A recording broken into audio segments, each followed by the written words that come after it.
मैं पूछना चाहती हूँ, ये किसकी जिम्मेदारी थी?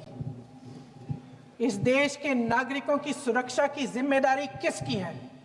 क्या इस देश के प्रधानमंत्री की नहीं है? क्या इस देश के गृह मंत्री की नहीं है?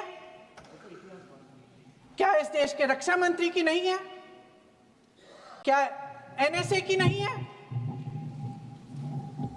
अध्यक्ष महोदय, पहलगाम हमले से सिर्फ 2 हफ्ते पहले हमारे गृह मंत्री महोदय जी कश्मीर गए थे।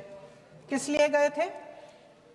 जो सुरक्षा की व्यवस्था है इसको देखने के लिए गए थे, इसको रिव्यू करने के लिए गए थे, और उन्होंने वहां कहा कि आतंकवाद पर विजय प्राप्त हुई है। ये 2 हफ्ते पहले है। 3 महीने बाद जेएनके के गवर्नर साहब एक आम इंटरव्यू में ऐसे ही चलते चलते कह देते हैं कि हाँ, बैसारन वैली में बहुत लापरवाही हुई और इसके लिए मैं जिम्मेदारी लेता हूँ। ऐसे ही चलते चलते, और वो बात होती है, ख़त्म भी वहाँ होती है और वहीं ख़त्म हो जाती है। उनसे जिम्मेदारी ली भी नहीं जाती, कोई सवाल नहीं उठाता, कोई जवाब नहीं देता। अध्यक्ष महोदय, उस हमले की जिम्मेदारी एक आतंकवादी गुट जिसका नाम टीआरएफ है थोड़े दिनों बाद लेती है। कौन है ये टीआरएफ? 2019 में ये गुट बना। 2020 में इसने कश्मीर में आतंकवाद का काम शुरू कर दिया, और 2020 अप्रैल 2020 से लेकर 22 अप्रैल 2025 तक इन्होंने 25 आतंकवादी हमले किए। गृह मंत्री महोदय ने जब यूपीए सरकार के समय के आतंकवादी हमले गिने तो लगभग 25 गिनवाए थे अभी अपने भाषण में। इस गुट ने कश्मीर में 25 हमले 2020 और 2025 के अंदर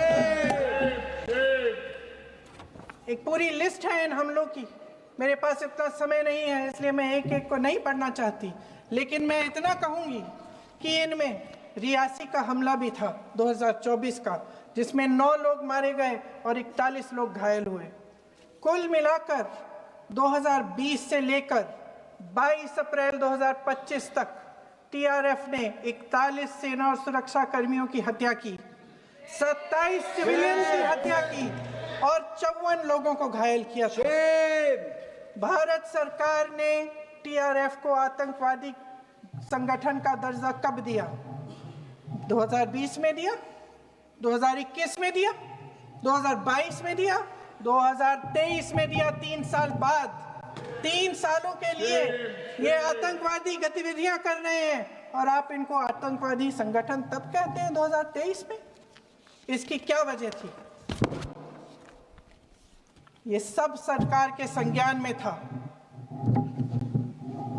और आप मुझे बताना चाहते हैं, सत्ता पक्ष के नेता बताना चाहते हैं कि ये सब आपके संज्ञान में था, लेकिन कोई भी एक ऐसी एजेंसी नहीं है हमारी सरकार की जिसको पता चला कि ऐसा हमला, ऐसा भयानक हमला होने जा रहा है हमारे देश में, कि पाकिस्तान में बैठे हुए इस हमले की योजना बन रही है कि हम भारत जाके हैवानियत करेंगे, 26 लोगों को मार डालेंगे, और हमें पता ही नहीं है।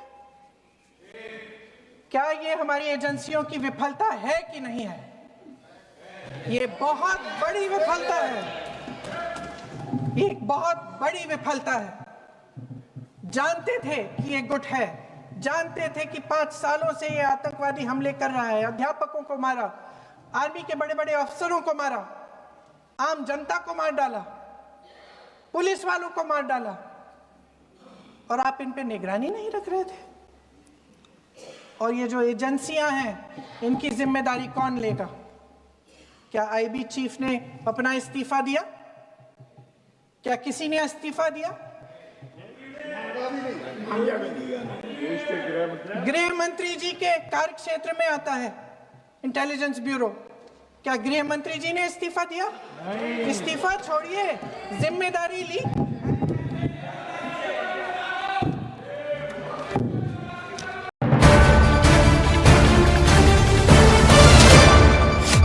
MC ന്യൂസ്, കനേഡിയൻ മലയാളികളുടെ വാർത്താജാലകം.